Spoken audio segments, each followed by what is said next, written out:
La mentira traductor, Ramiro Flórez. Osa Revisión, Domingo Natal, Osa Capítulo Introducción 1.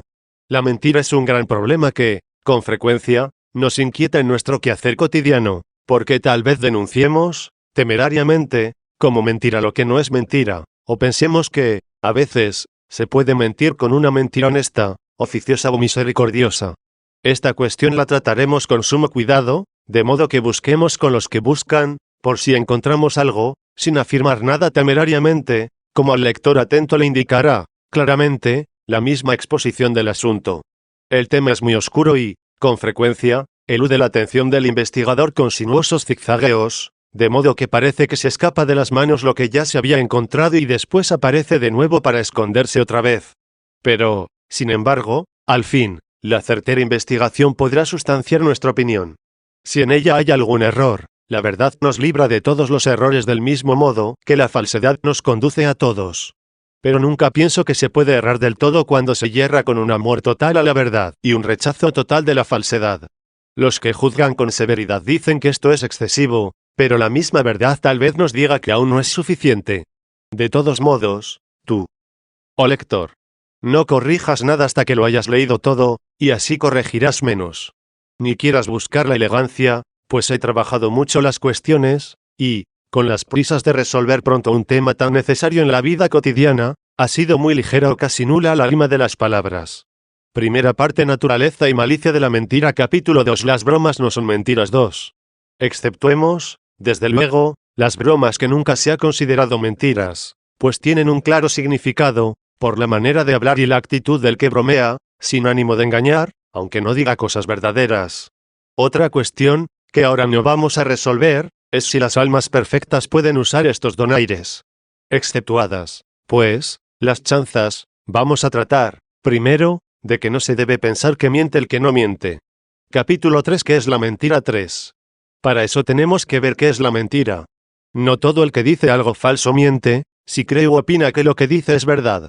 Pero entre creer y opinar hay esta diferencia: el que cree, siente que, a veces, no sabe lo que cree, aunque no dude en absoluto de ello si lo cree con firmeza, mientras que el que opina cree saber lo que realmente ignora. Quien expresa lo que cree o piensa interiormente, aunque eso sea un error, no miente. Cree que es así lo que dice, y, llevado por esa creencia, lo expresa como lo siente. Sin embargo, no quedará inmune de falta, aunque no mienta, si cree lo que no debiera creer o piensa que conoce lo que, en realidad, ignora, aunque fuese la verdad, pues cree conocer lo que desconoce. Por tanto, miente el que tiene una cosa en la mente y expresa otra distinta con palabras u otros signos. Por eso, se dice que el mentiroso tiene un corazón doble, es decir, un doble pensamiento, uno el que sabe o opina que es verdad y se calla, y otro el que dice pensando o sabiendo que es falso. Por eso, se puede decir algo falso sin mentir, si se piensa que algo es como se dice aunque, en realidad, no sea así. Y se puede decir la verdad, mintiendo, si se piensa que algo es falso y se quiere hacer pasar por verdadero, aunque, de hecho, lo sea. Al veraz y al mentiroso no hay que juzgarles por la verdad o falsedad de las cosas en sí mismas, sino por la intención de su opinión.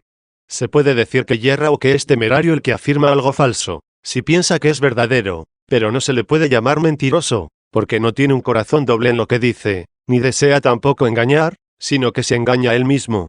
El pecado del mentiroso está en su deseo intencionado de engañar, bien sea que nos engañe porque le creemos, cuando dice una cosa falsa, o bien no nos engañe porque no le creemos, o porque resulta ser verdad lo que nos dice, pensando que no lo es, con intención de engañarnos. Y aunque, entonces, le creemos, tampoco nos engaña, aunque quisiera engañar, a no ser en la medida en que nos hace creer que sabe y piensa lo que dice. 4. Pero aún se puede preguntar, para mayor sutileza, si, cuando falta la voluntad de engañar, no hay mentira en absoluto. Capítulo 4. Nunca es lícito ni provechoso mentir.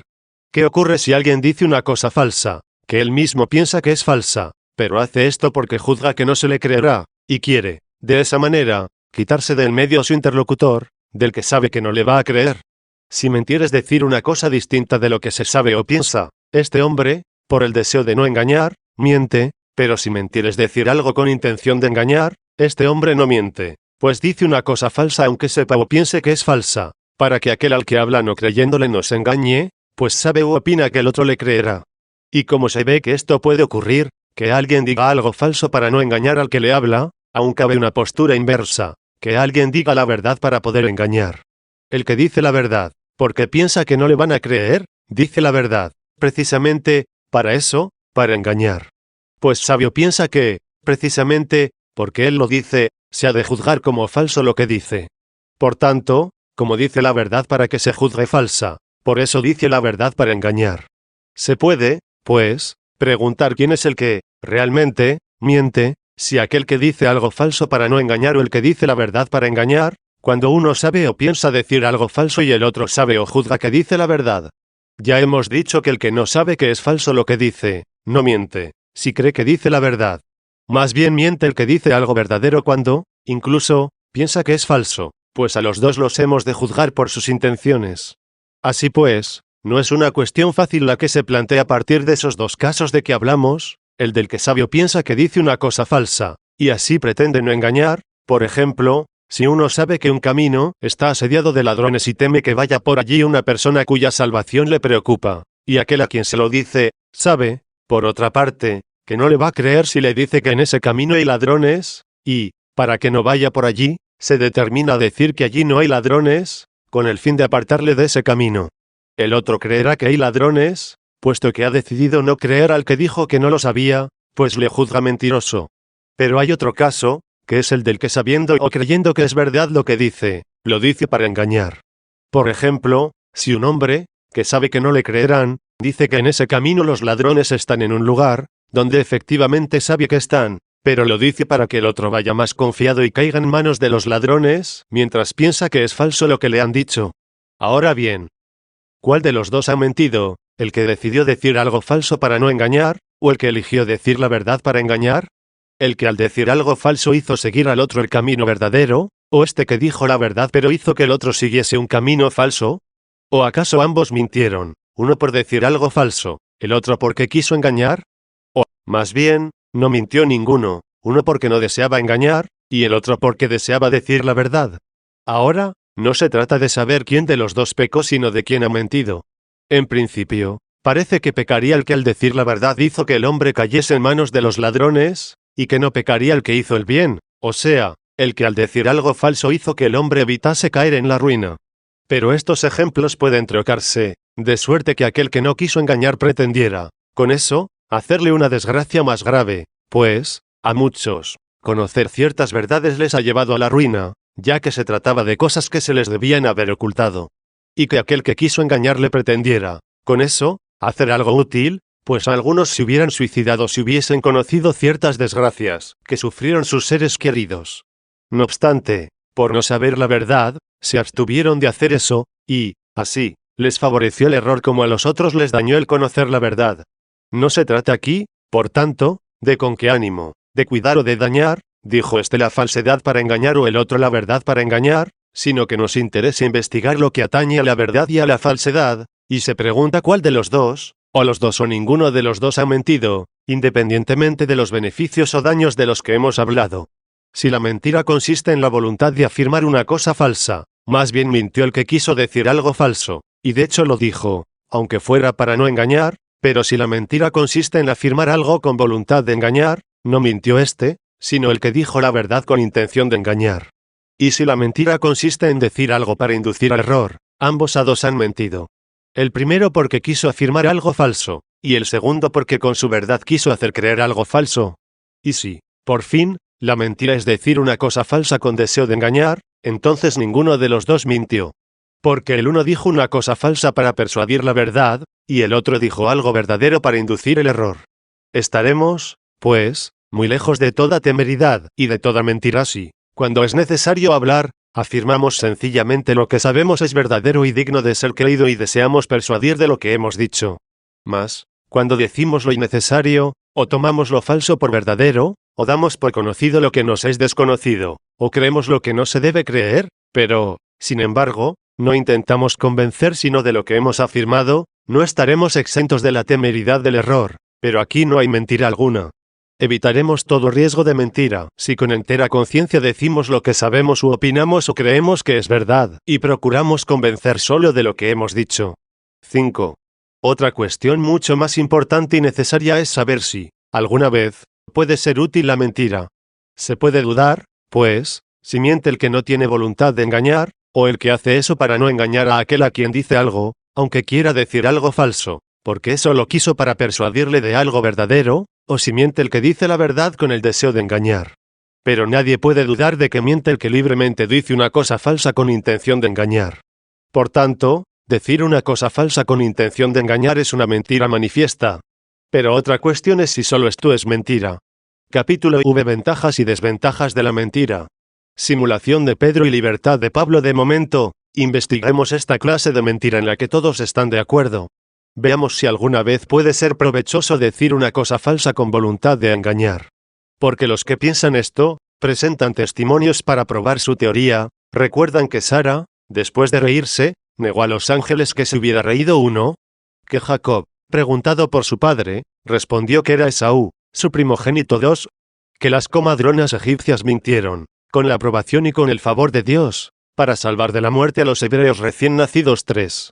Y, eligiendo otros muchos ejemplos, citan los embustes de aquellos hombres cuya conducta nadie se atrevería a vituperar, y así se debería confesar que, en ocasiones, la mentira no solo no es digna de reprensión, sino que incluso podría ser digna de alabanza.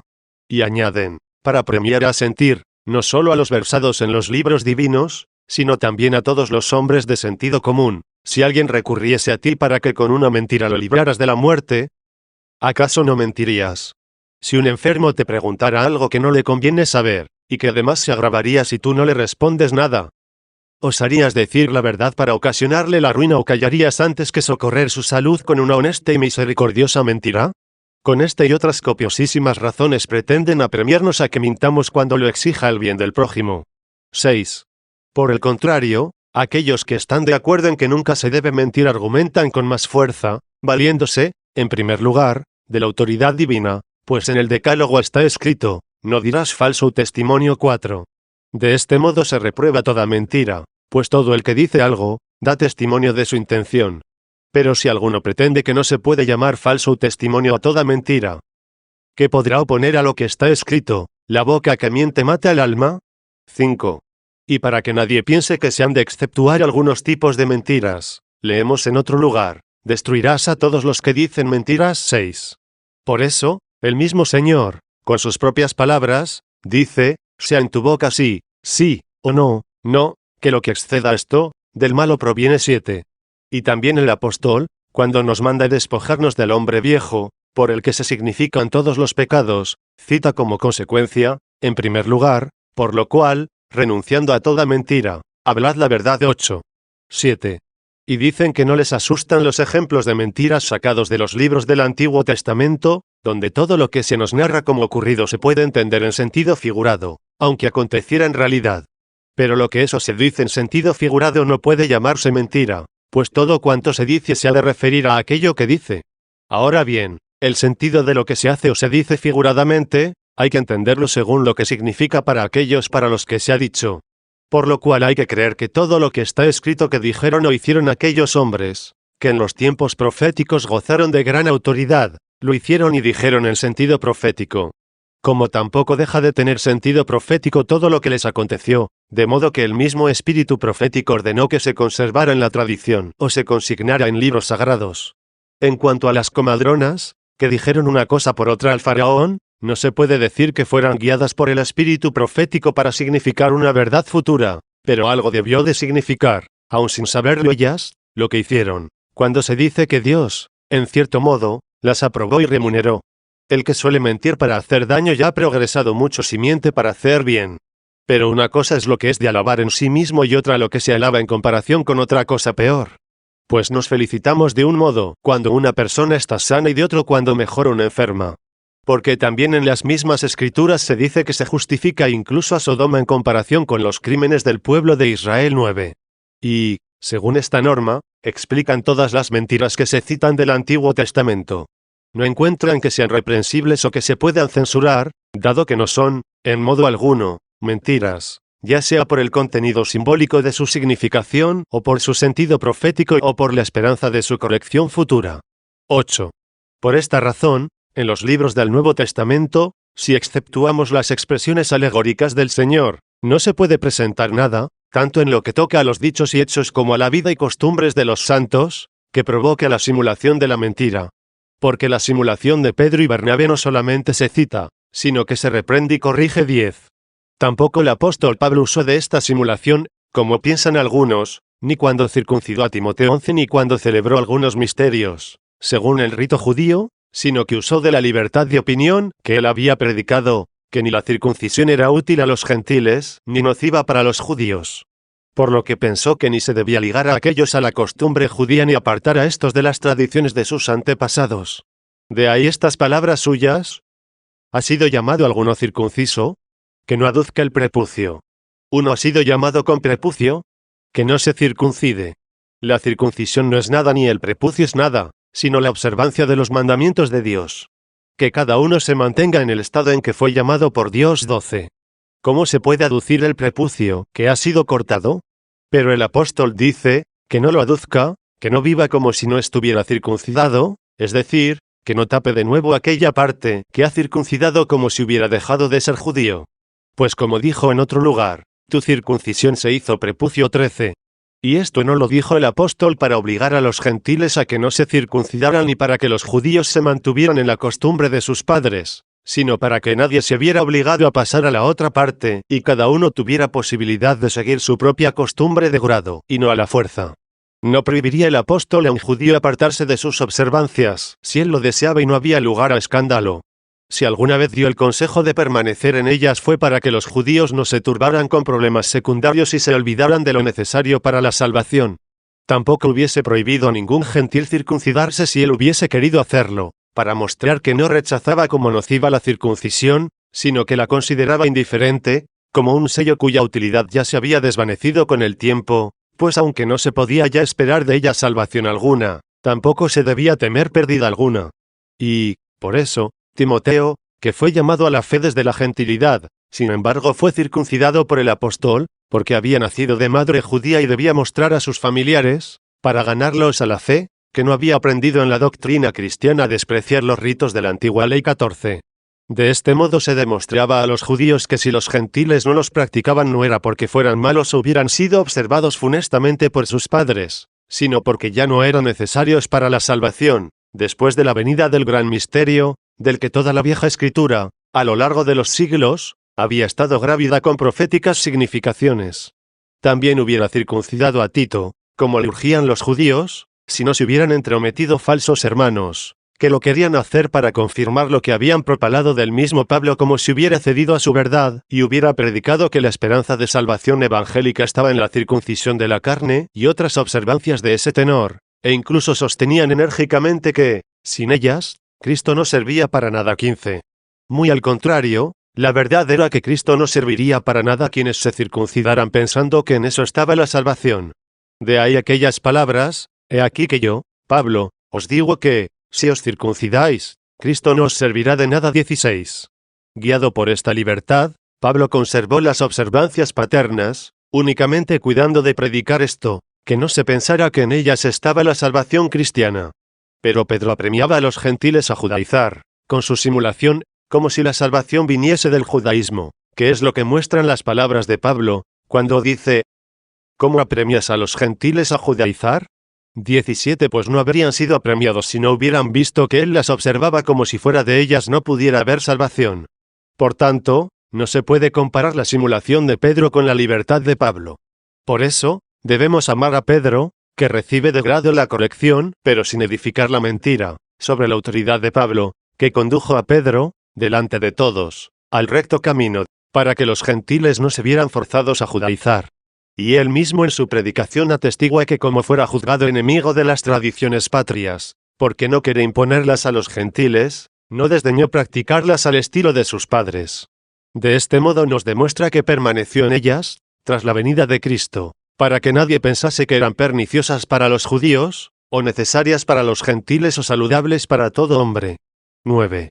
Por todo lo cual, la mentira no puede autorizarse ni con citas del Antiguo Testamento, ya sea porque no es mentira lo que se hace o dice alegóricamente, o porque no se propone a la imitación de los buenos, lo que es de alabar en los malos cuando comienzan a mejorar en comparación con su anterior vida.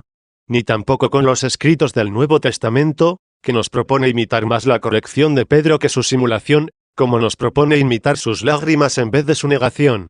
Capítulo B. La mentira mata al alma. Con mucha mayor seguridad afirman que no se debe dar fe a los ejemplos que se aducen de la vida común. En primer lugar enseñan que la mentira es una iniquidad, y lo hacen con muchos documentos de las Sagradas Escrituras, y sobre todo con lo que está escrito: aborreces, Señor, a todos los que obran la iniquidad, y perderás a todos los que dicen mentira. 18. Porque, o bien el segundo verso es exposición del primero, como suele hacerse en la Escritura, y entonces la iniquidad abarca más y la mentira debe entenderse citada como una especie de iniquidad, o bien se citan como diferentes, y entonces es peor la mentira cuanto más grave es la expresión, perderás, que la palabra, aborreces. Pues puede Dios aborrecer a uno algo menos, de modo que no lo pierda, pero a quien pierde, lo odia con tanta mayor vehemencia cuanta con mayor severidad lo castiga. Pues odia a todos los que obran la iniquidad, pero pierde a todos los que dicen mentira. Dicho lo cual, ¿quién de los que esto dicen se va a dejar impresionar con aquellos ejemplos, como cuando se dice: ¿qué ocurre si recurre a ti un hombre que, por tu mentira, puede liberarse de la muerte? Pues la muerte que, insensatamente, temen los hombres que no temen pecar, no mata al alma, sino el cuerpo, como dice el Señor en el Evangelio 19, por lo que ordena que no se le tema, pero la boca que miente no mata el cuerpo, sino al alma, como con toda claridad está escrito en estas palabras: la boca que miente mata al alma. 20. ¿Por qué no se va a decir que es una gran perversidad, que uno debe dar muerte al alma para salvar a otro la vida del cuerpo? Porque incluso el amor del prójimo ha de entenderse, en sus justos límites, en razón del amor propio, pues se nos dice: amarás al prójimo como a ti mismo. 21. ¿Cómo podrá amar al prójimo como a sí mismo el que para conservar su vida temporal pierde la propia vida eterna? Ya el perder la vida temporal propia para salvar la ajena excede la sana doctrina del mandato, pues no es ya amar al prójimo como a sí mismo, sino más que a sí mismo. Pues mucho menos se debe perder la propia vida eterna, mintiendo, para salvar la vida temporal del otro. Ciertamente, el cristiano no dudará en perder su vida temporal para salvar la vida eterna del prójimo, pues, en esto, nos precedió el ejemplo del Señor mismo que murió por nosotros. Y, por eso, se nos dijo: este es mi mandamiento, que os améis mutuamente como yo os he amado. No hay amor más grande que el que da su vida por sus amigos. 22. No habrá nadie tan insensato que diga que el Señor se preocupó de otra cosa que de la salvación eterna de los hombres cuando hizo lo que mandó y mandó lo que él hizo. Por tanto, como mintiendo se pierde la vida eterna, nunca se ha de mentir para salvar la vida temporal de nadie. Así pues, estos que se estomagan y se indignan si alguien se niega a perder su alma, por la mentira, para salvar el cuerpo decrépito de otro, ¿qué dirían si alguien pudiera ser librado de la muerte por nuestro hurto, o por un adulterio? ¿Acaso, entonces, tendríamos que robar o cometer adulterio? Ciertamente, no se dan cuenta que se comprometen de tal manera, que si un hombre viene con un lazo y pide que cometamos una gran deshonestidad, pues afirma que si no accedemos a lo que pide, se echará el lazo al cuello. ¿Acaso, como ellos dicen, debemos aceptar esto para salvarle la vida? Pero si esto es absurdo y abominable, ¿por qué se va a permitir que nuestra alma se corrompa por la mentira para que otro viva en su cuerpo? ¿No condenaría a todo el mundo, como abominable torpeza, que alguien entregara su cuerpo a la corrupción para obtener ese fin? Por tanto, en esta cuestión, lo único a plantear es si la mentira es una iniquidad o no.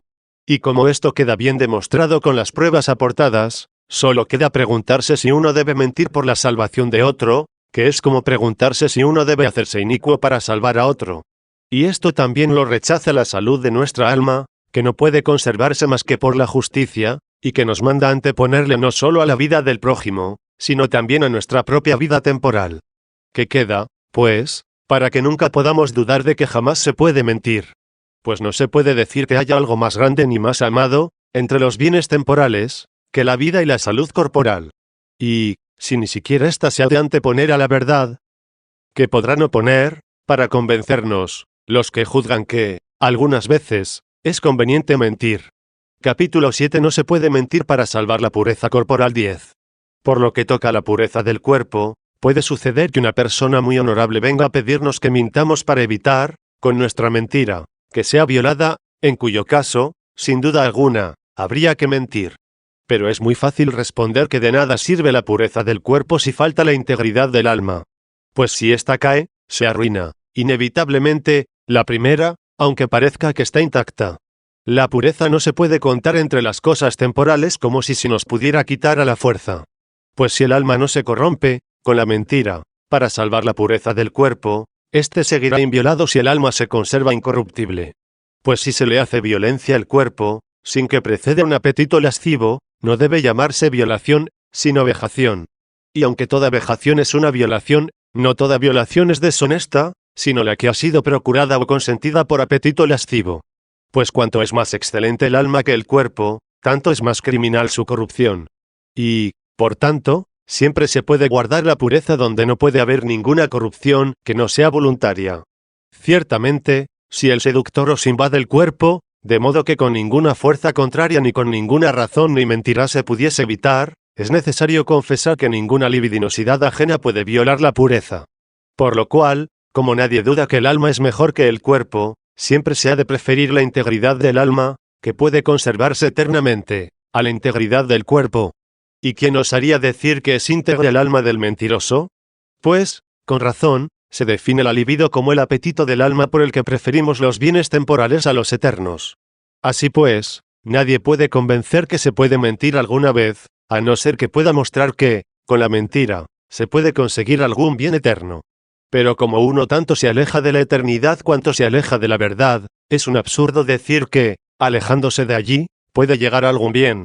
Y, si hay algún bien eterno que no abrace la verdad, no será ya verdadero, y tampoco será bueno, pues será falsificado. Pues como se ha de anteponer el alma al cuerpo, así también hay que poner delante la verdad al alma, de modo que ésta no solo prefiera la verdad al cuerpo, sino también más que a sí misma. Y así se hará más íntegra y casta cuanto más se goce en la inmutabilidad de la verdad que en su mutabilidad. Sí, pues, Lot, siendo tan justo, que incluso mereció tener por huéspedes a los ángeles, ofreció sus hijas a la violación de los sodomitas, prefiriendo que se violaran los cuerpos de las mujeres antes que los de los hombres. 23. Con cuánta mayor diligencia y constancia se ha de guardar la pureza del alma en la verdad, pues con mayor razón se ha de preferir el alma al cuerpo, que el cuerpo del varón al cuerpo de la mujer. Capítulo 8. No se puede mentir para salvar a otros. 11. Tal vez alguien piense que se puede mentir, en favor de otro, para conservarle la vida o para que no tropiece en aquellas cosas que ama demasiado de manera que pueda llegar a comprender la verdad eterna. En primer lugar, no se entiende que no habría infamia que no tuviéramos que aceptar, en las mismas condiciones, como ya hemos demostrado anteriormente, pero, además, la autoridad de la misma doctrina se bloquearía y quedaría prácticamente muerta si, con nuestra mentira, persuadimos a aquellos que intentamos atraer hacia ella, que, a veces, se puede mentir. Pues, como la doctrina de la salvación consta de verdades, que en parte se deben creer y en parte comprender, pero no se puede llegar a la segunda si no se creen las primeras. ¿Cómo se puede creer al que piensa que, a veces, se puede mentir, no vaya a suceder que mienta, precisamente, cuando nos manda creer? ¿Cómo se puede saber si entonces tendrá también alguna razón, como él piensa, para una mentira complaciente, pues juzga que, aterrorizado con una falsa narración, se puede apartar a un hombre de una acción libidinosa, y de este modo atraerle, mintiendo, a las cosas espirituales? Admitido y aprobado ese género de mentiras, toda la doctrina de la fe cae por tierra, y, una vez arruinada, ni siquiera se puede alcanzar la inteligencia con la cual se nutren los niños en la fe. Así, se destruye toda la doctrina de la verdad si se cede desenfrenadamente a la falsedad, cuando se abre un boquete para que entre la mentira, aunque sea la de oficio. Todo el que miente antepone los intereses temporales, propios o ajenos, a la verdad. ¿Qué se puede hacer más perverso? Pues, si con la ayuda de la mentira quiere hacer a alguien apto para entender la verdad, le cierra su única entrada, pues queriendo convertirse en seguro, cuando miente, se hace inseguro hasta cuando dice la verdad. Por consiguiente, o no podemos creer a los buenos, o se debe creer a aquellos que dicen que, a veces, se debe mentir, o no debemos creer que los buenos mientan nunca. De estas tres cosas, lo primero es pernicioso, lo segundo sería necio, y, por tanto, solo queda que los buenos nunca mientan. Capítulo 9. Permitir un mal no es consentirlo ni aprobarlo. 12. Aunque este problema ya está considerado y tratado, desde estos dos puntos de vista, no es fácil dejarlo sentenciado.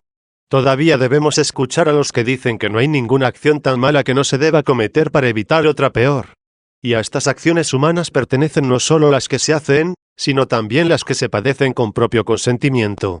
Por tanto, si existe un motivo por el que el cristiano optase por ofrecer incienso a los ídolos para evitar la violación con la que el tirano le amenaza si no lo ofrece, parece que también es muy justo preguntar por qué no se puede mentir para evitar tan gran vileza.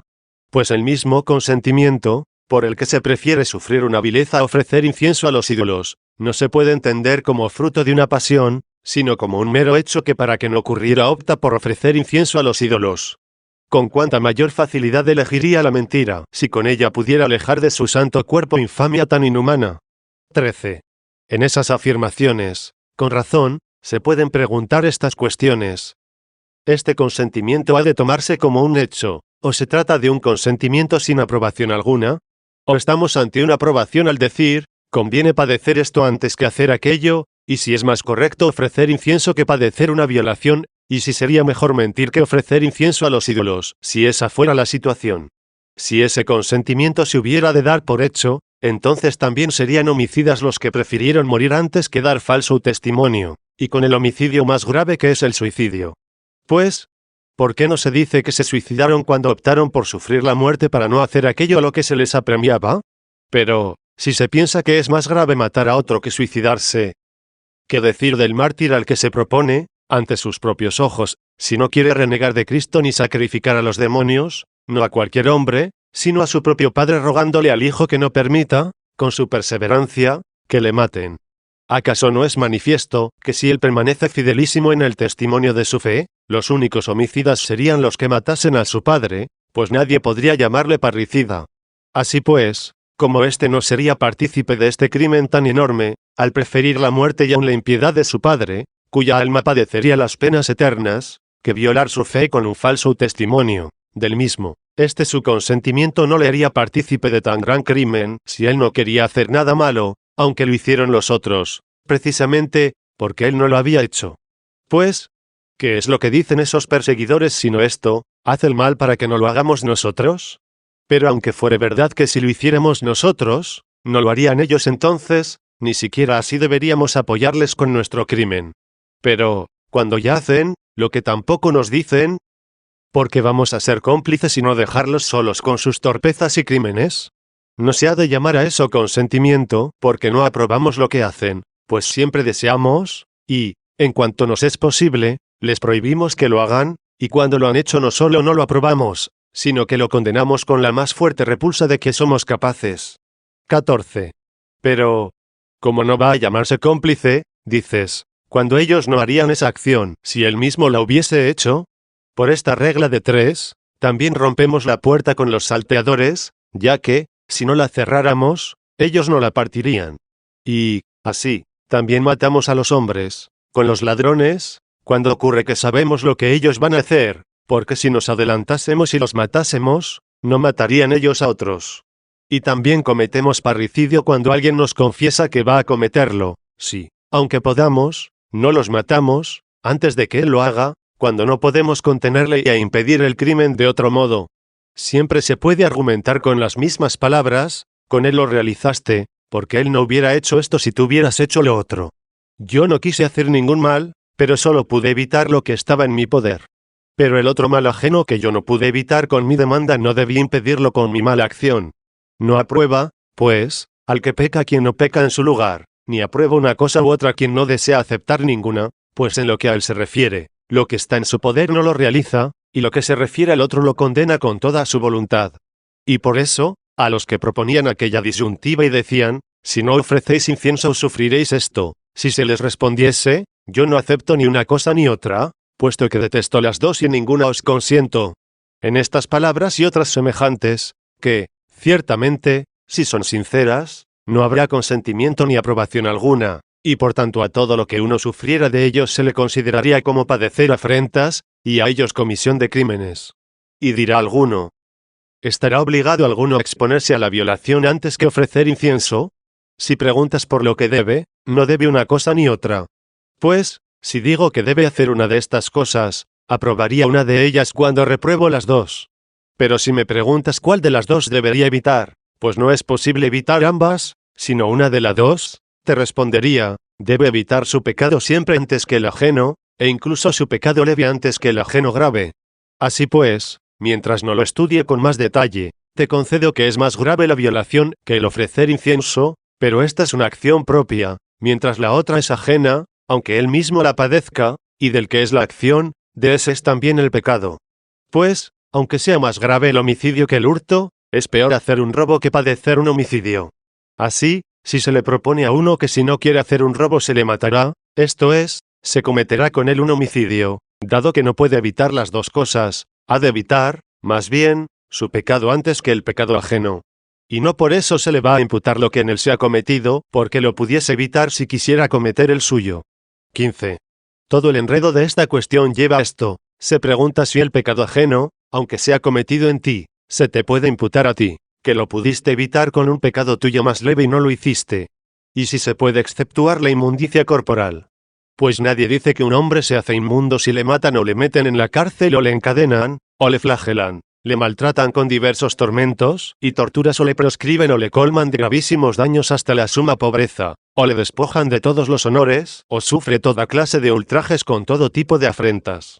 Pues no hay nadie tan loco que se atreva a llamarle inmundo a alguien cuando ha sufrido injustamente todas estas cosas. Pero, si se le baña en estiércol, o si se le vierten o introducen cosas sucias por la boca o consiente acciones afeminadas, todos le aborrecerán, y le llamarán corrompido e inmundo. Así pues, debemos concluir que nadie debe evitar los pecados ajenos, cualesquiera que estos sean, por medio de pecados propios, exceptuados aquellos que hacen inmundo a aquel en quien se cometen, y, ya se trate de sí mismo o más bien de otro cualquiera, ha de sufrirlos y soportarlos con fortaleza. Y si no los debe evitar con ningún pecado suyo, tampoco deberá hacerlo por medio de la mentira. Pero aquellas cosas que cuando se hacen en el hombre, le hacen a él inmundo, deberíamos evitarlas aún con nuestros pecados, que por eso mismo no pueden llamarse pecados, pues se hacen precisamente para evitar la inmundicia. Pues lo que así se hace de modo que, si no se hiciese, se le reprocharía justamente, no es ningún acto culpable. Por lo que hemos de concluir que tampoco se puede llamar inmundicia a una acción que de ninguna manera la podemos evitar. Entonces el que la sufre tiene también un modo de obrar rectamente, que soporte pacientemente lo que no puede evitar. Pues nadie que actúe rectamente se puede hacer inmundo por contagio corporal. Porque ante Dios es inmundo todo aquel que es inicuo, y todo limpio el que es justo, y aunque no lo sea ante los hombres, lo es, ciertamente, ante Dios, que le juzga con verdad. Por tanto, ni al sufrir esas cosas, cuando tiene la posibilidad de evitarlas, se hace inmundo por contagio, sino por el pecado cometido, porque no quiso evitarlas cuando pudo. Pues nada de cuanto hiciera para evitarlas sería pecado. Por tanto, el que hubiere mentido para evitar esas cosas, no peca. 16. ¿Habrá que exceptuar todavía alguna otra clase de mentiras por las que sea preferible padecer esas cosas inmundas que cometer aquellas? Si esto es así, ¿acaso lo que se haga para evitar esa inmundicia no es pecado? A veces hay ciertas mentiras que es más grave el admitirlas que sufrir esa opresión. Pues si alguien fuese buscado para cometer un estupro, y se pudiera ocultar con una mentira, ¿quién se atrevería a decir que ni entonces se ha de mentir? Pero si con tal mentira pudiera ocultarse pero de modo que dañase la fama de otro, por el mismo falso crimen de inmundicia por el que se busca al primero, por ejemplo, si al que busca a tal sujeto le nombramos a otro hombre casto y ajeno a toda especie de torpezas, como si le dijéramos, vete y él te procurará todo de modo que puedas gozar más licenciosamente, pues ese conoce muy bien esas cosas y las ama. Así, puede ser alejado de aquel que buscaba. Pero no se puede violar la fama del otro con una mentira, para que no sea violado el cuerpo del otro por la libidine ajena. Y en absoluto se puede mentir a favor de uno, con una mentira que dañe a otro, y esto aunque el daño fuera más leve que el que había de padecer aquel a quien podíamos salvar con nuestra mentira. Porque no se ha de quitar el pan a uno, aunque esté más sano, para alimentar al más débil, sin su consentimiento, ni se puede castigar con varas al inocente para que otro no sea asesinado. Perfectamente puede hacerse si así lo desean porque no se les ofende cuando ellos lo quieren. Capítulo X. No se puede admitir la mentira en materia religiosa. Todavía hay una gran cuestión, que es, si, con su consentimiento, se puede manchar la fama del prójimo, con un falso crimen de estupro, para evitar el estupro en el cuerpo ajeno. Y no veo que se encuentren fácilmente razones de que sea más justo permitir que se manche la fama de otro con un falso crimen de estupro, cuando el interesado lo consiente, que permitir que sea violado el cuerpo de quien es forzado contra su consentimiento. 17. Pero si al que prefirió ofrecer incienso a los ídolos a padecer prácticas afeminadas se le propusiese violar la fama de Cristo con una mentira, para evitar esas cosas, sería muy poco cuerdo si optara por hacer esto. Pero aún digo más, que sería un loco si para evitar sufrir la libido ajena, para que no se hiciese en él lo que en nada consiente su propia concupiscencia, falsificar el Evangelio de Cristo con alabanzas falsas, prefiriendo evitar la corrupción ajena en su cuerpo, que la corrupción doctrinal de la santificación de las almas y los cuerpos. Por tanto, se han de dejar por completo toda clase de mentiras cuando se trata de la doctrina de la religión, y de todos sus enunciados, ya se enseñe, ya se aprenda. Y no se puede creer que se pueda encontrar causa alguna para que en tales materias se pueda mentir, cuando ni siquiera para conseguir más fácilmente la verdad es lícita la mentira. Pues, rota o disminuida la autoridad de la verdad, todo será un mar de dudas, pues si no se tiene fe en la verdad no puede haber certeza alguna. Y, aunque le sea lícito al que disputa o expone o predica las cosas eternas, o al que narra o pregona las cosas temporales que pertenecen a la edificación de la religión, o atañen a la piedad, ocultar por un tiempo lo que juzga que debe ocultar, nunca le es lícito mentir ni ocultar algo mintiendo. Segunda parte. Clasificación de las mentiras. Capítulo 11. Mentira dañosa y jocosa. 18. Fijado sólidamente, en primer lugar, el estado de la cuestión, se puede preguntar, con más seguridad, sobre las otras mentiras. Pero, como consecuencia, se debe advertir que se deben rechazar todas las mentiras que dañan injustamente a alguien. Porque a nadie se debe inferir injuria alguna, por leve que sea, para evitar otra aunque sea más grave.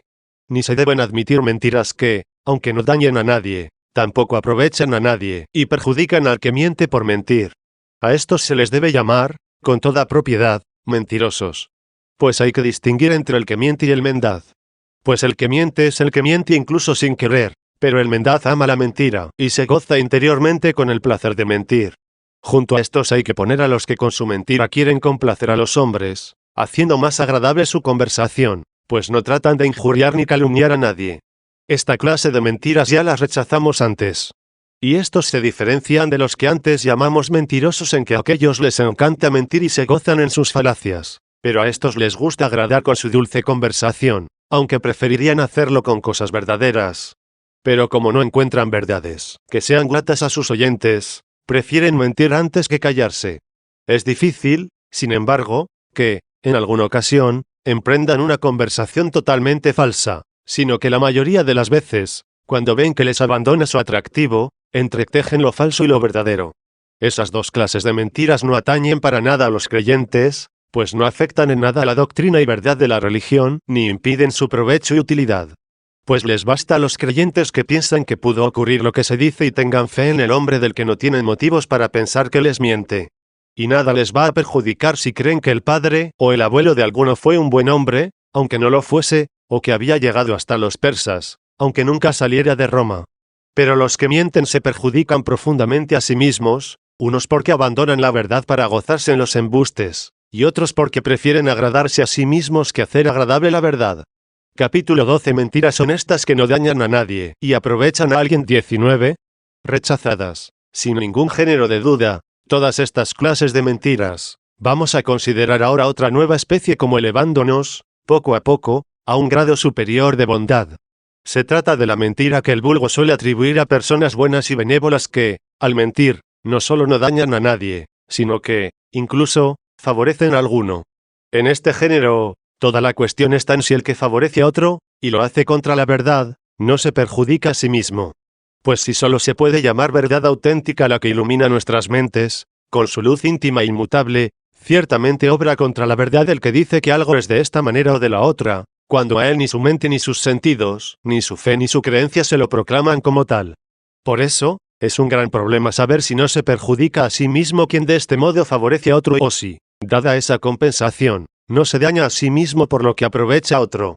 Si esto es así, se seguiría también que se puede aprovechar el mismo de la mentira cuando a nadie perjudica. Pero las cosas están todas unidas, y una vez concedidas estas, necesariamente nos arrastrarán a otras muy preocupantes. Pues se podía preguntar en qué se podría dañar a un hombre, que abunda en riquezas superfluas, si se le quita un celemín de sus miles y miles granos de trigo, pues esa medida se podría aprovechar para dar el alimento necesario al que roba. Así se podría robar sin barrera alguna y dar falso testimonio sin pecar. Pero, ¿qué se puede decir más perverso? Pues, si alguno hubiese robado ese celemín, y tú le hubieras visto y fueras interrogado, ¿acaso podrías mentir, honradamente, en favor del pobre, mientras serías culpable si lo hicieras para socorrer tu indigencia? Como si debieras amar más al prójimo que a ti mismo. Por tanto, las dos cosas son execrables y vitandas. 20. Pero tal vez piense alguno que, dejando a un lado las mentiras, que ocultan o defienden algún crimen, se podría introducir alguna excepción, de manera que hubiera algunas mentiras honestas que no solo no perjudican a nadie, sino que favorecen a algunos. Es cierto que la mentira arriba citada es odiosa porque, aunque no perjudique a nadie y favorezca al pobre, oculta, sin embargo, el pecado de hurto. Pero si no dañase a nadie y aprovechase a alguno, y no ocultase ni defendiese pecado alguno, no sería reprensible. Como si uno escondiese su dinero en tu presencia para no perderlo por el robo o por la fuerza, y luego, interrogado, mintieses y no perjudicases a nadie y aprovechases al que necesita mantenerlo oculto, ningún pecado harías mintiendo. Pues nadie peca escondiendo una cosa suya que teme perder. Pero si, así, no pecamos mintiendo, pues ningún pecado hacemos, ni perjudicamos a nadie y aprovechamos a alguno. ¿Qué hacemos con el pecado de la mentira? Pues, como está escrito, no hurtarás, también está escrito, no dirás falso testimonio 24. Si se prohíbe cada una de las dos cosas, ¿por qué va a ser culpable el falso testimonio, cuando oculta el hurto u otro pecado, y no lo va a ser cuando se hace por sí mismo, sin ocultar otros pecados, dado que el hurto es condenable en sí mismo, como los demás pecados? ¿O es que no es lícito ocultar un pecado, pero es lícito cometerlo? 21. Pero si esto es absurdo, ¿qué diremos? ¿Acaso solo hay falso testimonio cuando uno miente de tal manera que inventa un crimen contra alguien u oculta el crimen de otro o lleva a juicio a otro sin razón? Pues parece que testigo solo es el que es necesario al juez para conocer la causa. Pero si solo, en este sentido, la Escritura designase al testigo, ¿no habría dicho el apóstol, seremos hallados falsos testigos de Dios, si decimos falso testimonio contra Dios, afirmando que resucitó a Cristo, si no lo resucitó? 25. De este modo se demuestra que el falso testimonio es mentira, aunque se diga como falsa alabanza de alguno. Capítulo 13. Otros motivos de mentira, ejemplos y soluciones. ¿Acaso, el que miente, solo da falso testimonio cuando inventa un pecado falso de otro u oculta uno verdadero, o perjudica, de cualquier modo, a un tercero? Pues, si es detestable toda mentira que perjudica la vida temporal del prójimo, ¿cuánto más lo será la que se daña a su vida eterna? Pues bien, toda mentira que se dice, en materia religiosa, es de esta especie. Y por eso, el apóstol llama falso testimonio el del que miente, al hablar de Cristo, aunque pudiera decir una alabanza. ¿Y cómo no va a ser falso testimonio y una mentira muy reprensible, cuando ésta se comete, aunque no se haya inventado ni ocultado un pecado ajeno ni haya sido requerido por un juez, ni perjudique a nadie e incluso aproveche a alguno? 22. ¿Entonces qué? Si un homicida se refugia en casa de un cristiano o este ve dónde se oculta, y le interroga acerca de esto, el que busca al homicida para ajusticiarle, ¿se deberá mentir entonces?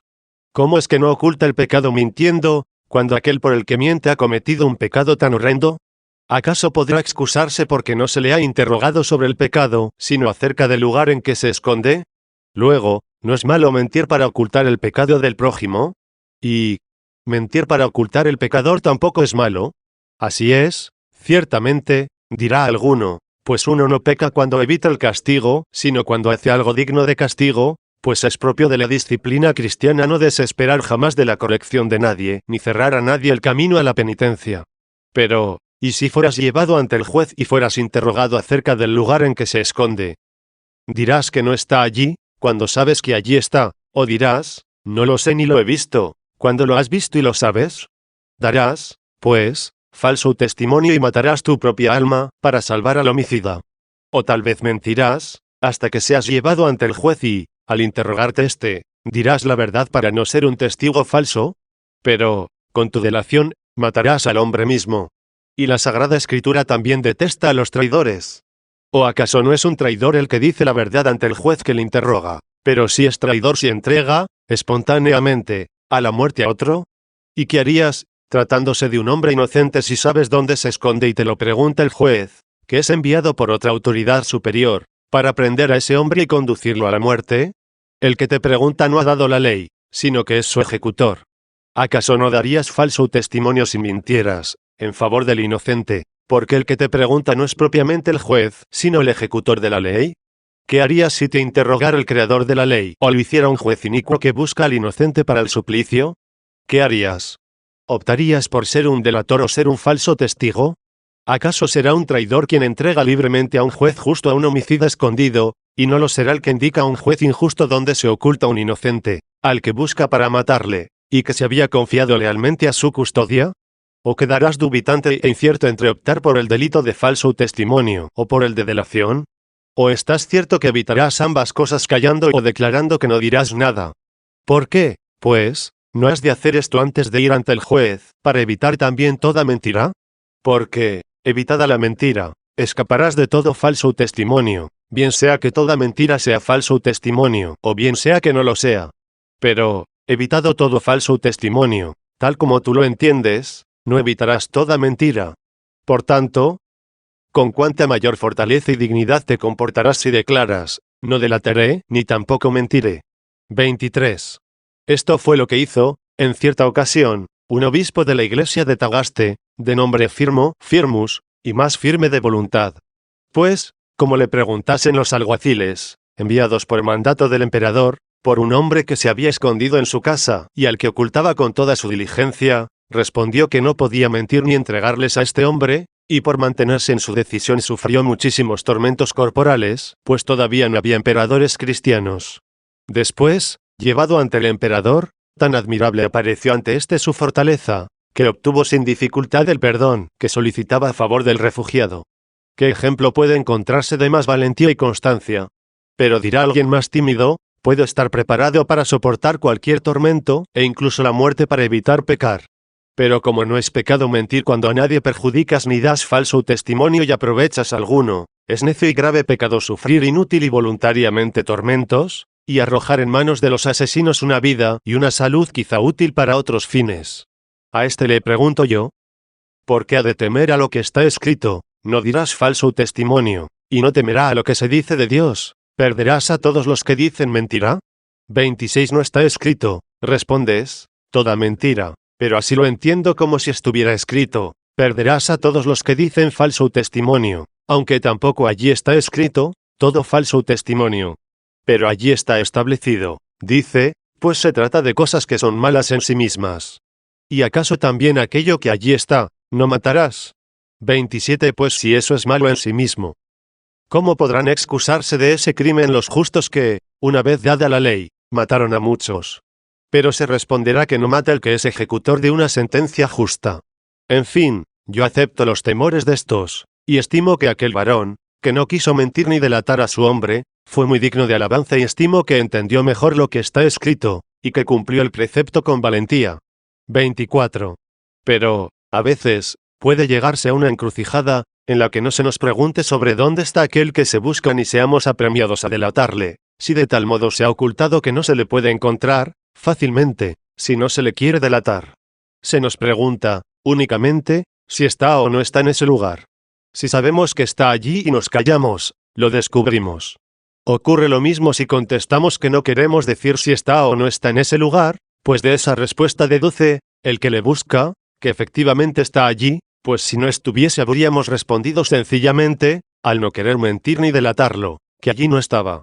Y, de este modo, bien por nuestro silencio o por nuestras palabras, se delata a un hombre, de modo que el que busca, entrará, si tiene potestad para ello, y lo encontrará, lo que podíamos haber evitado con una mentira. En conclusión, si no sabes dónde está, no hay ningún motivo para ocultar la verdad, y deberás confesar que no lo sabes.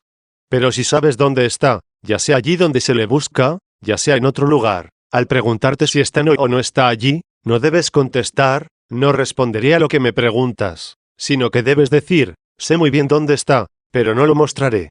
Porque, si no respondes al preguntarte por un lugar, y confiesas que no le descubrirás, es como si señalaras ese lugar con el dedo y confirmaras la sospecha como cierta. Pero, si primero confiesas que sabes dónde está pero que no lo dirás, Quizá puedes apartar al inquisidor de aquel lugar, y a ti te presionará para que declares dónde se encuentra. Todo lo que padezcas por esta fidelidad y sentido de humanidad no solamente no es algo culpable, sino que, incluso, será juzgado como digno de alabanza. Exceptúo, únicamente, esas cosas que, si las sufre el hombre, no se dice que las padece por fortaleza, sino por impudicicia y vileza. Esa es la última clase de mentira, que hemos de estudiar después con singular diligencia. Capítulo 14. 8 tipos de mentira. 25. La mentira capital, y primera que hay que evitar, decididamente, es la mentira en materia religiosa. A esta mentira no se debe arrastrar a nadie bajo ningún concepto. La segunda es la que daña injustamente a alguno, de modo que daña a uno y a nadie aprovecha. La tercera es la que favorece a alguno pero perjudica a otro, cuando no se trata de inmundicia corporal. La cuarta es la que se comete por el simple placer de mentir y engañar, que es la mentira pura y simple. La quinta es la que pretende agradar con la conversación dulce. Evitadas y rechazadas todas estas mentiras totalmente, se sigue un sexto género, que es el que a nadie perjudica y a alguno le aprovecha, como si uno, sabiendo dónde está el dinero, que otro quiere robar injustamente, le dice al ladrón, mintiendo, que no lo sabe. La séptima es aquella que a nadie perjudica y aprovecha a alguno, excepto en el caso de que el juez le pregunte. Y es el caso del que miente para no entregar un hombre al que se busca para matarlo. No se trata solo del justo e inocente, sino también del culpable, pues la disciplina cristiana es que no se desespere nunca de la corrección de nadie, ni se le cierre nunca la puerta de la penitencia a nadie. Hemos hablado ampliamente de estas dos clases de mentiras, que concitan gran controversia, y ya manifestamos nuestro parecer, que los auténticos fieles y las personas virtuosas, varones y mujeres, las deben también evitar, de modo que soporten todas las incomodidades que con honradez y fortaleza es posible tolerar. La octava clase de mentira es la que a nadie perjudica y sirve para evitar que alguien sea mancillado en su cuerpo, al menos si se trata de la inmundicia, que antes hemos recordado. Pues, aunque los judíos pensaban que era una inmundicia comer sin lavar las manos 28, o si alguien llama esto inmundicia, no se trata, sin embargo, de aquella que para evitarla se deba mentir. Otro tema es si se ha de mentir cuando se daña injustamente a alguien, aunque la mentira preserve al hombre de esa inmundicia, que todos detestan y aborrecen. Es decir, si se puede mentir cuando se trata de una injuria efectiva aunque no pertenezca a esa clase de inmundicia de que ahora tratamos. Pues no se trata ya de la mentira, sino de si se puede injuriar a uno, aunque no sea mintiendo, con el fin de evitar a otro la consabida inmundicia. Eso no creo que pueda hacerse de ningún modo, aunque se trate de una injuria levísima, como la del robo del celemín de trigo del que antes hemos hablado, y aunque nos pregunten, con angustia, si no debemos hacerle a uno esa injuria, si ésta puede defender y proteger a otro para que no sufra una violación. Pero, como he dicho, esta es otra cuestión. Capítulo 15. Sagrada Escritura, punto de partida y reglas de interpretación. Ahora, concluyamos la cuestión anterior, si se puede mentir cuando se nos pone como condición inevitable hacerlo, o padecer la violación o la inmundicia execrable, aunque al mentir no hagamos injuria a nadie. 26. De esta cuestión tendremos un punto claro de referencia, si primero analizamos con diligencia los preceptos divinos que prohíben la mentira. Si estos no dan alguna luz, en vano buscaremos solución alguna. Debemos, ante todo, acatar la voluntad de Dios y sus mandamientos con ánimo tranquilo, por cuanto hemos de padecer para seguir sus preceptos, pues si a alguien se le ofrece una salida fácil no se ha de protestar, por esa razón, contra la mentira. Por eso, las divinas escrituras no solamente contienen los preceptos de Dios, sino también la vida y costumbres de los justos, de modo que, si es oscuro cómo se debe entender lo que se nos manda, nos se ha revelado en el modo de actuar de los justos. Debemos exceptuar los hechos, que se pueden referir a una significación alegórica, como son casi todos los que se narran en el Antiguo Testamento, aunque nadie dude de que efectivamente ocurrieron, pues, ¿quién se atrevería a afirmar que allí hay algún hecho que no contiene ninguna profecía alegórica? Sobre todo cuando el apóstol nos dice que los hijos de Abraham, que nacieron y vivieron, según el orden natural, para propagar su pueblo, pues no nacieron de ningún prodigio ni de ningún portento que pudiera inducir en el ánimo alguna significación extraña, significaban los dos testamentos 29, y cuando nos dice que aquel beneficio admirable que hizo Dios al pueblo de Israel, para librarlo de la esclavitud, que les oprimía en Egipto, y aquel pecado y castigo, cuando pecaron en el camino, les ocurría en figura 30. ¿qué hecho se podrá encontrar para derogar esta ley, y que se permita afirmar que no se ha de referir a figura alguna? Exceptuados, pues, esos hechos, sírvanos de ejemplo, para comprender los preceptos que en las Sagradas Escrituras se nos intiman, las acciones de los santos que nos narra el Nuevo Testamento, y donde tan claramente se nos recomienda su imitación. 27. Así, cuando leemos en el Evangelio, si recibiste una bofetada, prepara la otra mejilla 31, no encontramos ejemplo de paciencia más perfecto ni excelente que el del mismo Señor. Pero él, cuando le dieron una bofetada, no dijo, he aquí la otra mejilla, sino que dijo, si he hablado mal, pruébamelo, pero si he hablado bien, ¿por qué me hieres? 32 Por lo que demuestra que el ofrecimiento de la otra mejilla había que hacerlo en el corazón. Eso también lo sabía el apóstol Pablo por experiencia, pues cuando le dieron una bofetada delante del pontífice, no dijo, hiéreme la otra mejilla, sino que dijo, el Señor te herirá, pared blanqueada. Pues tú te sientas a juzgarme según la ley y mandas que me hieran contra la ley 33. Intuía, con una gran profundidad, que el sacerdocio judío brillaba con un brillo externo, oficial, pero por dentro hervía en sórdidas concupiscencias. Y cuando decía esto, preveía ya que estaba a punto de acabar por justo castigo de Dios. Sin embargo, tenía el corazón preparado no solo a recibir otras bofetadas, sino también para sufrir por la verdad toda clase de tormentos, incluso, con amor hacia los que le maltrataban. 28. Está escrito también, yo os digo que no juréis en modo alguno. Pero el apóstol juró en sus cartas 34, y así mostró cómo se ha de entender lo que se dijo. Yo os digo que no juréis en modo alguno 35, no sea que al jurar sin motivo vengáis a jurar con facilidad, de la facilidad paséis a la costumbre, y de la costumbre lleguéis a caer en el pecado de perjurio. Por eso, vemos que en el apóstol no se encuentra que jurase si no era por escrito, donde la consideración de una mayor cautela no permite a la lengua precipitarse. Y aún esto procedía del mal, según lo que está escrito, lo que sobrepasa esto, proviene del mal 36. No, ciertamente, del mal del apóstol, sino de la flaqueza de aquellos que le forzaban a obrar de este modo para confirmar su fe. En cuanto a si juró de palabra, alguna vez, pero no cuando escribía, ignoro si, acerca de esto, nos dice algo la Escritura. Y, sin embargo, el Señor dijo, no juréis en modo alguno, sin conceder que fuera lícito el jurar a los que escriben. Pero como sería nefasto acusar al apóstol Pablo de haber violado un precepto especialmente en sus cartas, escritas y publicadas para la vida espiritual y la salvación de los pueblos, forzoso será concluir que la expresión en modo alguno ha de entenderse como si dijera, en cuanto de ti dependa, no ames ni desees jurar, ni lo apetezcas con placer, como si fuera cosa buena. 29. Es como aquello, no penséis en el mañana, y, no os inquietéis pensando qué comeréis o qué beberéis o cómo os vestiréis 37, cuando sabemos que el mismo Señor tenía su bolsa, donde se guardaban las donaciones necesarias para el sustento temporal 38. Y los mismos apóstoles se preocupaban de recoger muchas cosas para socorrer la indigencia de los hermanos, como leemos en los Hechos de los Apóstoles, no solo con vistas al mañana, sino también a un tiempo más lejano amenazado por el hambre. Así queda claro que esos preceptos deben entenderse de tal manera que no hagamos ninguna de nuestras obras por deseo de alcanzar bienes temporales ni por temor a la indigencia como si las hiciéramos forzados. 30.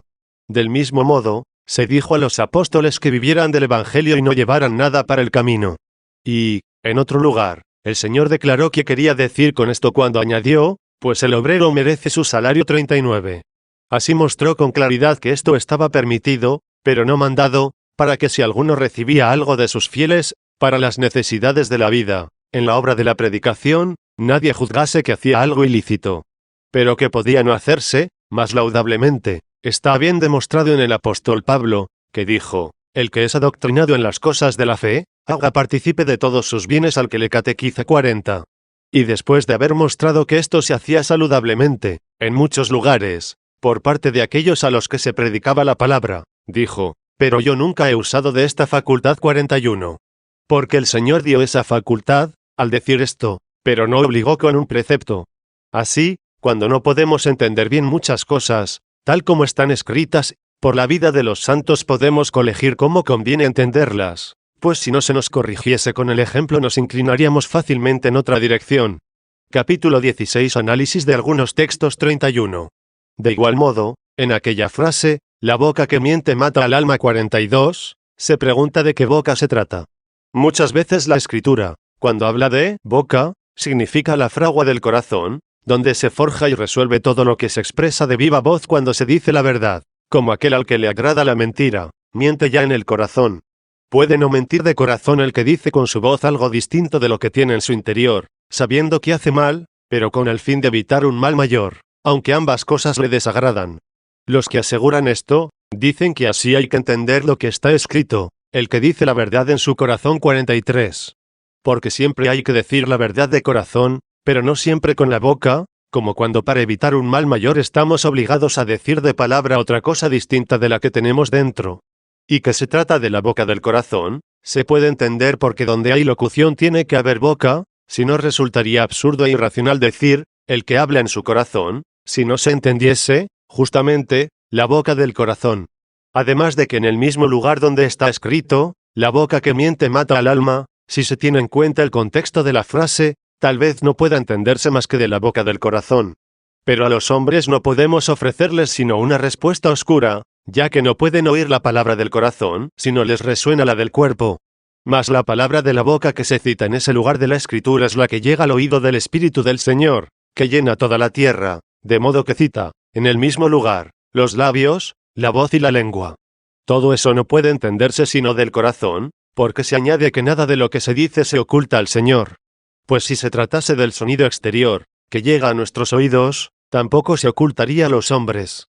Así, ciertamente, está escrito, el espíritu de la sabiduría es humano, y no dejará sin castigo la boca del que maldice, porque Dios es testigo de sus intimidades, escrutador auténtico de su corazón y auditor de su lengua. Porque el espíritu del Señor llena toda la tierra, y porque contiene todo, tiene la ciencia de la voz. Por eso, el que habla iniquidad no podrá escondérsele ni escapará a su juicio vengador.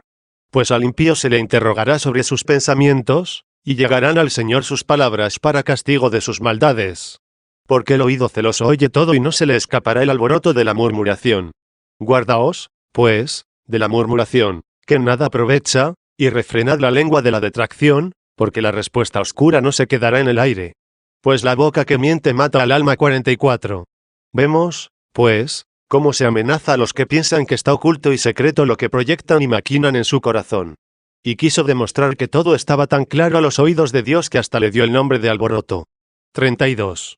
También en el Evangelio tenemos claramente citada la boca del corazón, e incluso en el mismo lugar habla el Señor de la boca del corazón, y de la del cuerpo cuando dice, «Todavía estáis también vosotros sin entender. Pues, ¿no veis que todo lo que entra por la boca pasa al vientre y se echa en el retrete? Pero lo que procede de la boca y viene del corazón, eso es lo que mancha el hombre. Pues del corazón salen los malos pensamientos, los homicidios, los adulterios, las fornicaciones, los hurtos, los falsos testimonios, las blasfemias, y estas cosas son las que manchan al hombre 45. Pero si en este lugar se hablase solo de la boca del cuerpo, ¿cómo podríamos entender, pero lo que procede de la boca, del corazón sale, como la saliva y los vómitos también salen de la boca? Pues entonces uno no se mancharía cuando come algo inmundo, pero sí se mancharía cuando eso mismo lo arroja. Y si esto es muy absurdo, no nos queda más que aceptar que el Señor habla de la boca del corazón, mas las cosas que salen de la boca vienen del corazón. Porque el hurto, cuando se puede, y así ocurre muchas veces, se realiza en el silencio de la voz y de la boca corporal. Y sería cosa de locos pensar que el ladrón se mancha con el pecado de hurto cuando lo confiesa o publica, y en cambio se conserva limpio cuando lo comete en secreto. Pero si referimos lo dicho a la boca del corazón, ningún pecado se puede cometer en secreto, pues no se puede cometer pecado si no proviene de esa boca interior. 33. Así como hemos investigado de qué boca se dijo, la boca que miente mata al alma, podemos investigar ahora de qué mentira se trata. Parece que se trata, propiamente, de la mentira por la que se deniega a alguno. Pues dice, guardaos de la murmuración, que nada aprovecha, y refrenad la lengua de la detracción 46. La detracción tiene su origen en la malevolencia, cuando alguno no solamente expresa con la boca y la voz corporal lo que ha inventado de alguno, sino que además, en secreto, quiere que se le crea tal cual, lo que, ciertamente, es calumniar con la boca del corazón. Y esto no puede permanecer oscuro ni oculto ante Dios. 34. Por lo que se refiere a lo que está escrito en otro lugar, no quieras mentir con toda especie de mentira. 47. Algunos no quieren hacerlo valer para afirmar que toda mentira está prohibida. Pero, así, cuando otro dice, por el mismo testimonio de la Escritura, de tal manera se debe detestar toda mentira que, incluso, si alguno quiere mentir, aunque no mienta, ya esa misma voluntad debe ser condenada. Y en este sentido se debe interpretar la Escritura, pues no se dijo, no mintáis con ninguna clase de mentira, sino, no quieras mentir con toda especie de mentira, para que nadie se atreva, de ningún modo, a mentir, sino ni siquiera a querer mentir con mentira alguna. Capítulo 17 continúa el mismo tema. Otro comenta, incluso cuando se dice, no quieras mentir con ninguna clase de mentira, quiso indicarnos que hay que exterminar y alejar toda mentira de la boca del corazón, de modo que nos hemos de abstener de ciertas mentiras con la boca corporal, sobre todo las que se refieren a la doctrina de la religión, pero de otras no nos hemos de abstener cuando lo exija la necesidad de evitar un mal mayor, pero, con la boca del corazón, nos hemos de abstener de toda mentira por completo. Así, conviene entender lo que se dijo, no quieras, porque el querer se toma siempre como la boca del corazón, y, así, no pertenece a la boca del corazón cuando, para evitar un mal mayor, mentimos muy a pesar nuestro. Hay una tercera manera de entender el no quieras mentir. Con toda clase, como si se permitiera mentir, excepto con cierta clase de mentiras.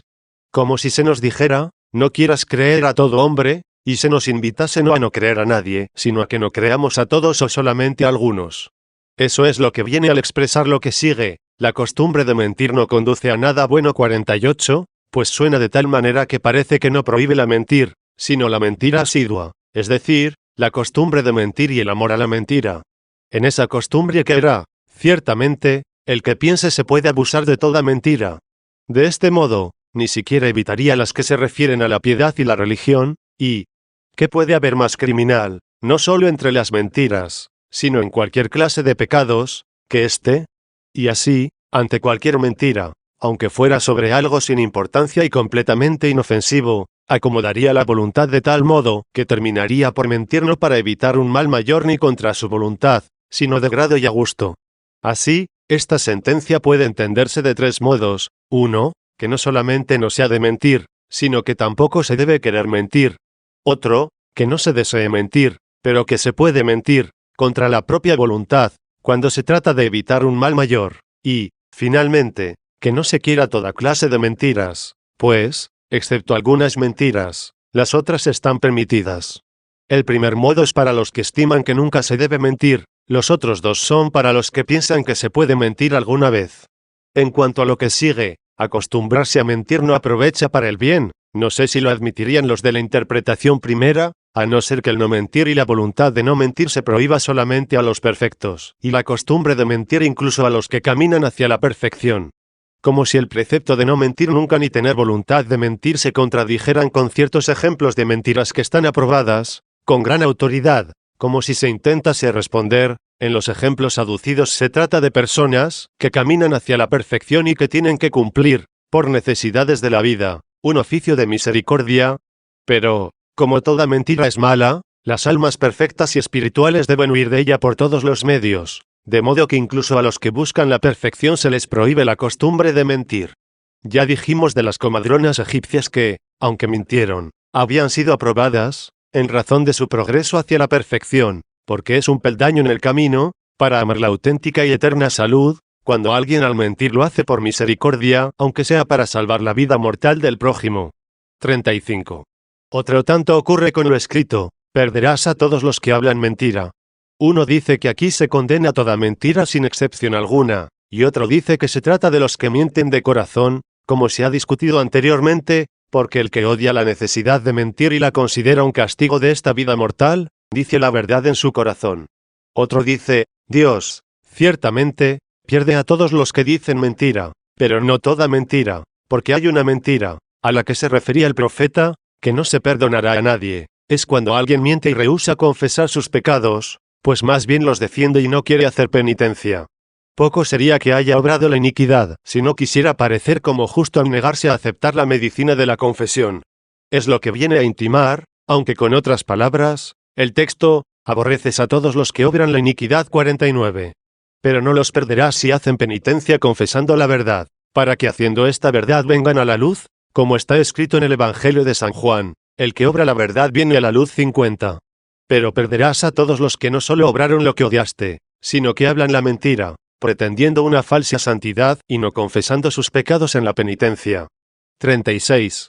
Por lo que toca al falso testimonio, que está puesto en el decálogo de la ley, de ningún modo se puede pretender que se trata solamente de guardar el amor a la verdad en el corazón y se pueda proferir falso testimonio ante aquel a quien hablamos.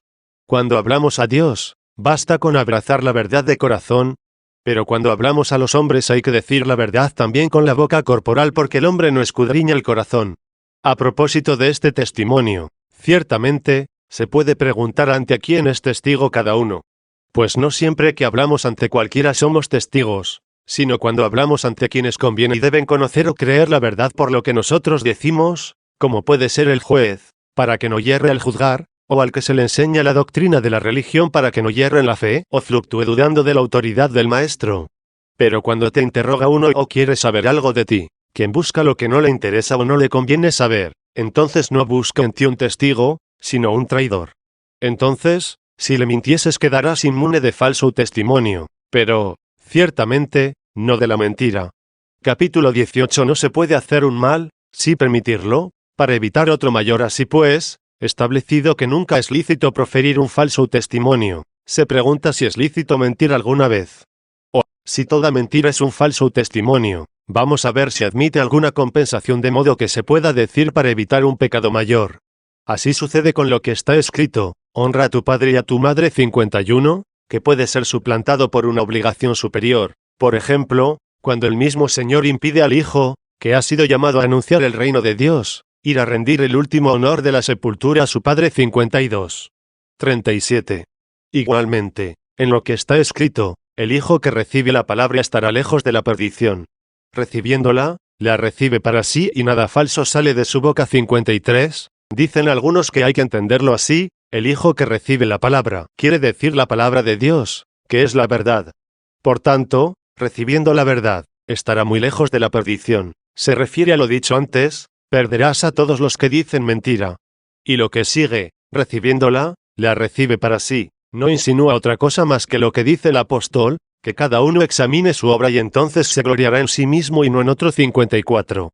Pues quien recibe la palabra, o sea la verdad, no para sí, sino para agradar a los hombres, no la conservará viendo que a estos les agrada la mentira.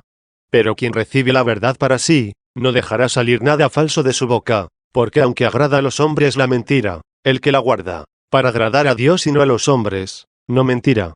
Por tanto no hay razón para decir que, perderá, ciertamente, a todos los que dicen mentira, pero no toda mentira. Pues se ha anatematizado toda clase de mentira, sin excepción, cuando se dijo, y nada falso sale de su boca.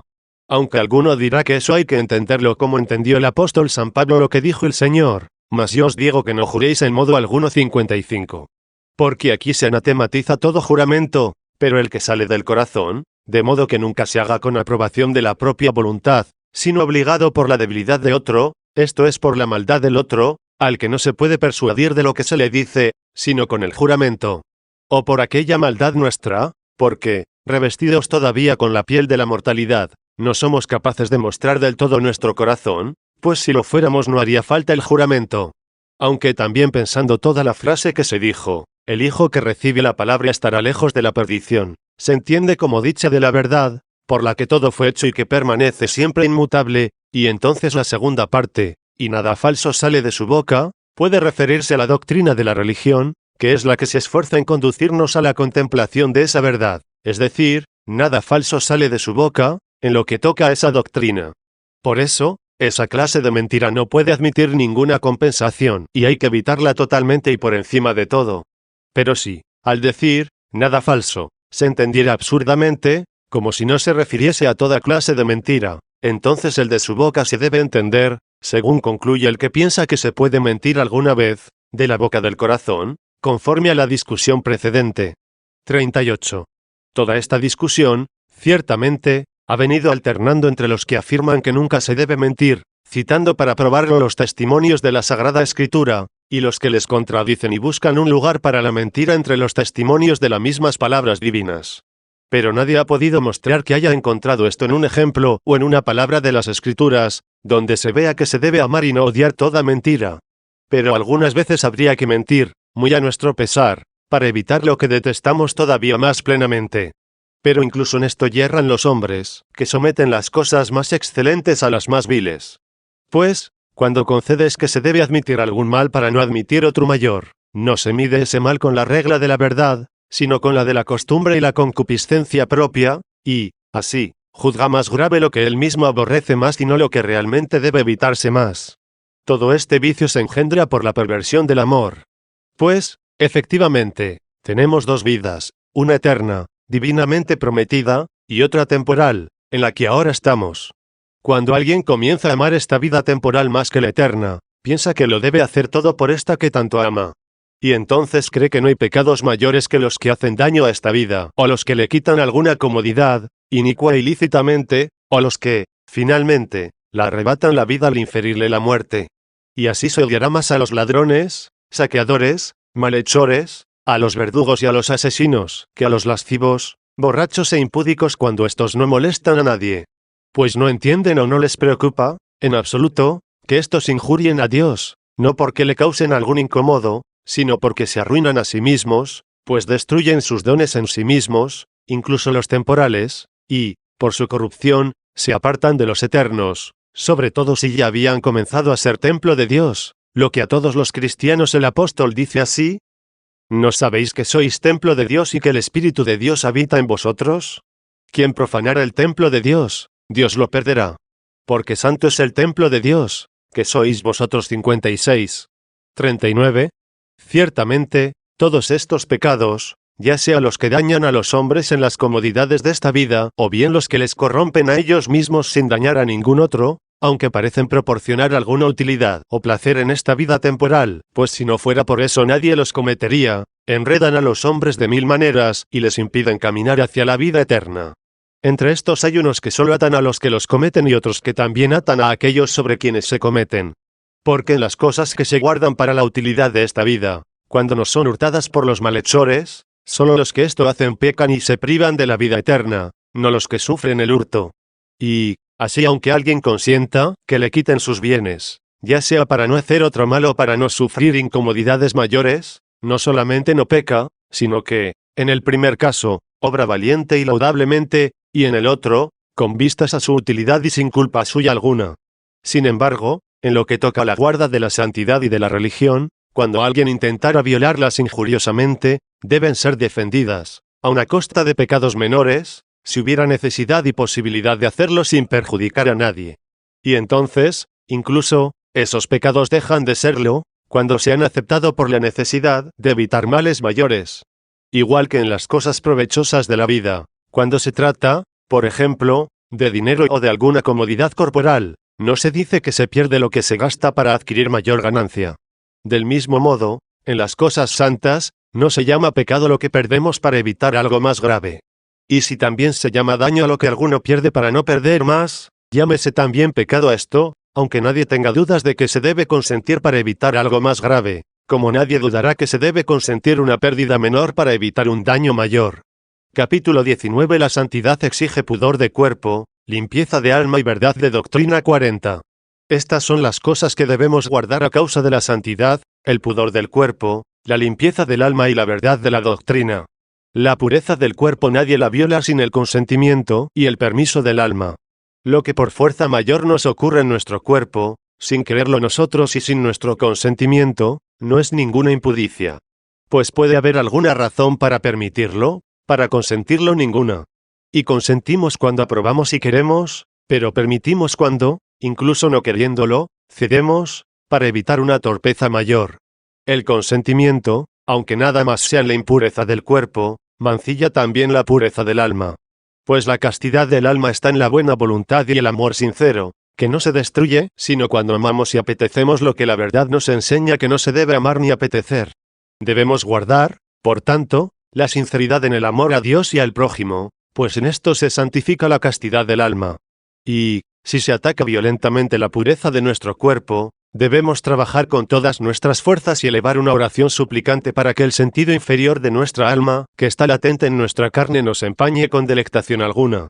Y si esto no es posible, que al menos la falta de consentimiento guarde la castidad de la mente.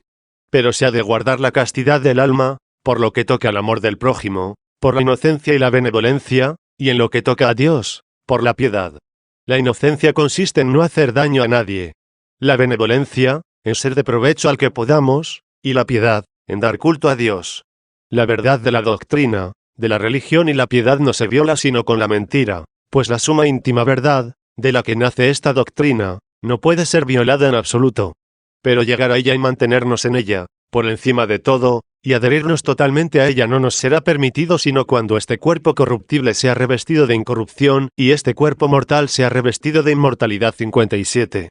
Pero, como en esta vida toda piedad es lucha, por la que tendemos a la otra, para cuya lucha nos ofrece su guía esa doctrina que, con palabras humanas y con signos sacramentales corporales, nos insinúa e intima la misma verdad, y como esta doctrina puede ser corrompida por la mentira, se ha de poner el máximo cuidado en mantenerla incorrupta para que si alguno fuera violado en la castidad del alma tenga donde poner remedio, pues una vez corrompida la autoridad de la doctrina, no puede haber ningún camino ni retorno para la castidad del alma.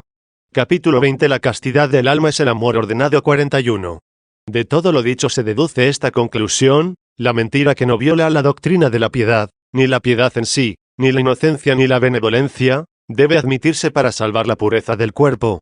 No obstante, si alguien se propusiera amar la verdad no solo para contemplarla sino también para decirla, llamando verdadero a lo verdadero, sin decir jamás con la boca corporal una cosa distinta de lo que ha visto e intuido en su alma, y se propusiera anteponer la hermosura de la fidelidad a la verdad, no solo al oro y la plata, las piedras preciosas y los campos amenos, sino también a todo bien corporal y a toda ventaja de esta vida temporal, no sé si alguien, prudentemente, se atrevería a decir que se equivocaba. Y, si anteponía y estimaba en más la verdad, que todos estos bienes y cosas, con razón habría de anteponerla también a las cosas temporales de los prójimos que debiera conservar y favorecer con su integridad y benevolencia.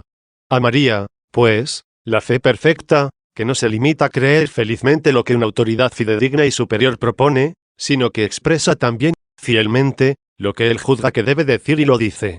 Pues fe, fides, se dice así en la lengua latina, de facere, porque hace lo que dice.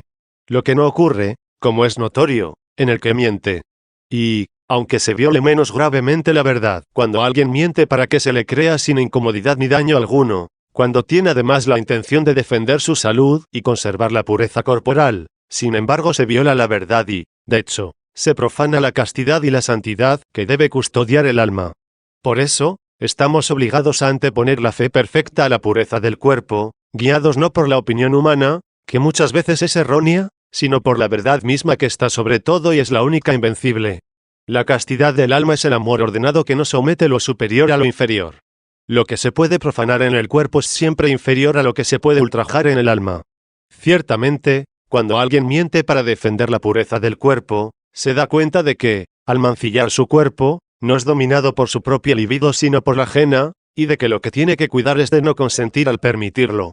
Porque esa rendición, ¿de dónde viene sino del alma? Por tanto, incluso el pudor corporal no se puede corromper sino en el alma, y si ésta no lo consiente ni permite, de ningún modo se puede decir que se viola la pureza del cuerpo, haga lo que haga en él la libido ajena. De donde se deduce que debemos cuidar, sobre todo, la castidad de alma en el alma, que es donde está la defensa de la pureza del cuerpo. Por tanto, en lo que de nosotros depende, fortifiquemos y protejamos ambas con la santidad de nuestras costumbres y buena conducta, para impedir que sean violadas. Pero cuando no es posible mantener las dos cosas, ¿quién no ve lo que debemos preferir?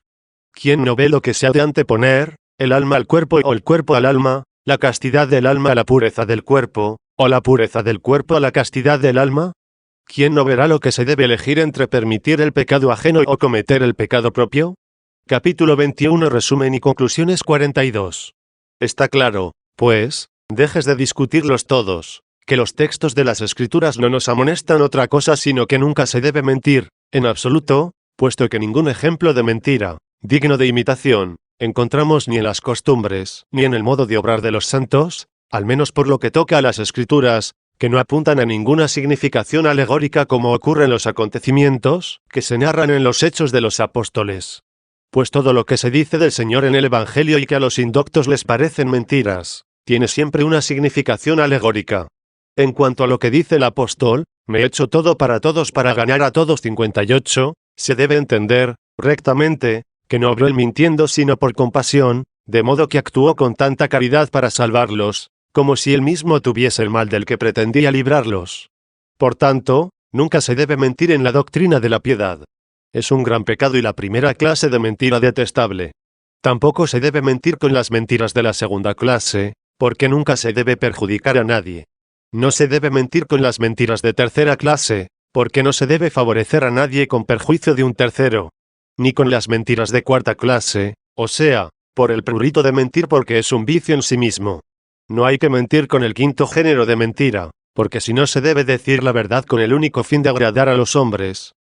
Cuanto menos la mentira, que, por sí misma, en cuanto mentira, es siempre detestable. Ni se debe mentir con las mentiras de sexta clase, pues nunca se debe corromper el testimonio de la verdad por el bien temporal o la salud de nadie. Ni se debe conducir a nadie a la salvación eterna con la ayuda de la mentira, ni convertirle a las buenas costumbres por las malas obras de quien le convierte, porque después se creerá obligado el convertido a hacer lo mismo con otros, y así no se convertirá a las buenas costumbres, sino a las malas, pues se le propone imitar, una vez convertido, el modelo que se le ofreció al convertirlo.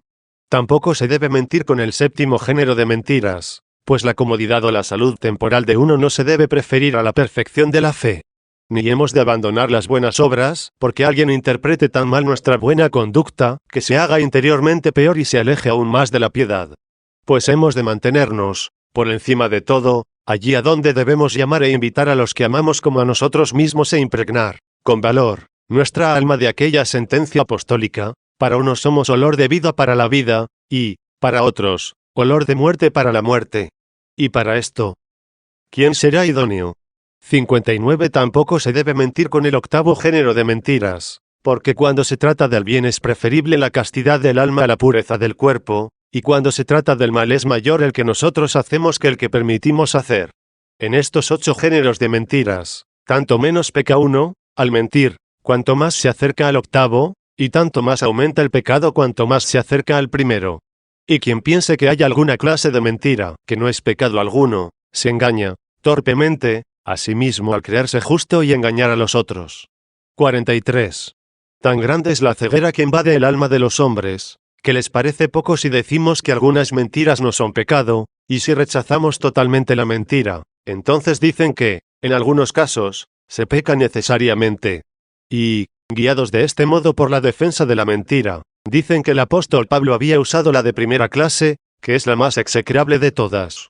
Porque en la carta a los Gálatas, que trata, como las otras, de la doctrina de la religión y de la piedad, dicen que mintió en aquel pasaje donde escribe de Pedro y Bernabé, como viese que no caminaban según la verdad del Evangelio 60. Pues, al querer defender a Pedro del error y del camino de la maldad en el que había caído, se empeñan en destruir el mismo camino de la religión, único que puede salvarnos, al quebrar y menoscabar la autoridad de las Escrituras. No se dan cuenta que acusan al apóstol no solo del delito de mentira, sino también de perjuro en la misma doctrina de la piedad, es decir, en una carta en la que predica el Evangelio, y donde poco antes había dicho: pongo a Dios por testigo que no miento en las cosas que os escribo. 61. Pero demos ya remate a esta discusión. A través de toda ella y en cada una de las partes de su estudio, nada mejor se puede pensar y orar que aquello que dice el mismo apóstol: fiel es Dios, que no permitirá seáis tentados por encima de vuestras fuerzas, sino que os sostendrá en la tentación para que podáis alcanzar el triunfo. 62.